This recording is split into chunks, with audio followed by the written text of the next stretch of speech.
करता हूँ और मैं समझता हूँ कि ये अवाम पे इस वक्त पे जहाँ पे हमारी जो रुपए की कीमत है वो बहुत डिवैल्यू हुई है। इस वक्त पे हमारे अवाम पे ये बोझ नहीं डालना चाहिए था। हाजी साहब ऐसे ना करें आज। जी फिदा साहब बात का, फिदा साहब ऐसे ना करें, फिदा साहब ऐसे ना करें।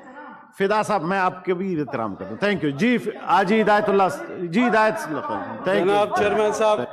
जनाब चेयरमैन साहब, इस बजट को मैं गरीब कश बजट तस्लीम करता हूँ और इसके साथ नहायत अफसोस के साथ मैं कह रहा हूँ और तमाम पार्टियों के साथ नहायत ही माजरत के साथ कि आया हमारे पास आइंदा के वक्तों के लिए या अभी के लिए हमारे पास कोई फाइनेंशियल प्लान है कि नहीं है।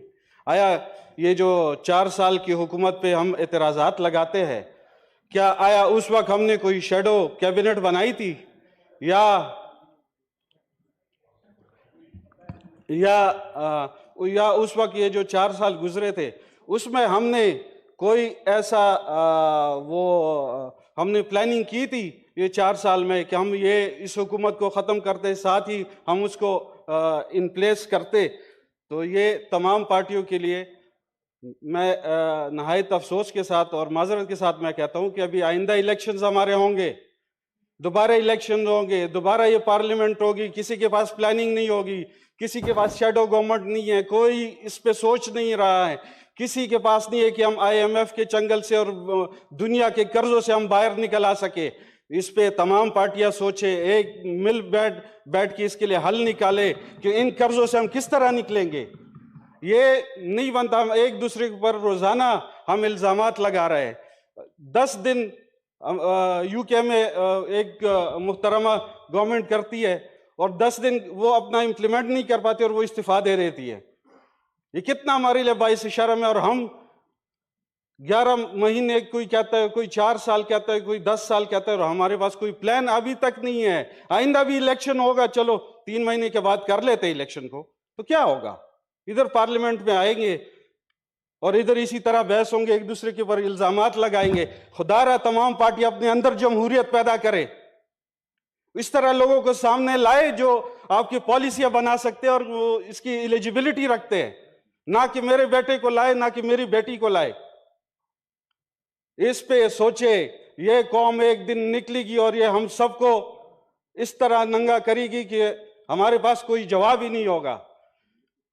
जनाब चेयरमैन साहब, मैं इस पे तमाम पार्टियों ने हर एक ने इस पे तकरीर की है, मैं इस पे ज़्यादा टाइम और नहीं लेना चाह रहा, मगर मैं ये यहाँ पे एक बात और करना चाह रहा हूँ कि हमारा जो साबिका फाटा है वो हमारा एक फ्रंट लाइन स्टेट है दहशतगर्दी के खिलाफ, और उसके नाम पे, उस फाटा को रिहेबिलिटेट करने के नाम पे और अफगानिस्तान में लड़ने के नाम पे हम या तो हम भीख मांगने के लिए बैठे होते हैं, कोई फाइनेंशियल प्लान नहीं होता, और या हम अफगान वार की तरफ देखते हैं कि वहां पे हमें कोई फाइनेंस करेगा तो हम मुल्क को चलाएंगे। बाकी हमारा ये काम नहीं कर रहा, हमारा जहन कोई काम नहीं कर रहा, बस हम उसके लिए बैठे हुए। हमारे फाटा के खून पे, बलूचिस्तान की खून पे पैसा आता है इस मुल्क में, मगर हमें अपना हिस्सा आज तक कोई नहीं देता।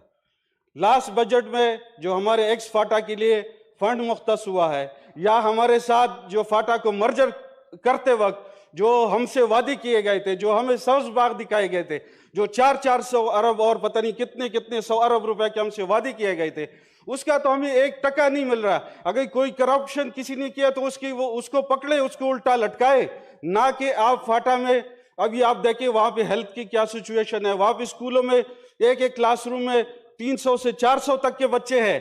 कोई मुझे दिखा दे कि पिछले 10 साल में एक प्राइमरी स्कूल अगर उन डिस्ट्रिक्ट्स में बना है तो मैं इस्तीफा देने के लिए तैयार हूं।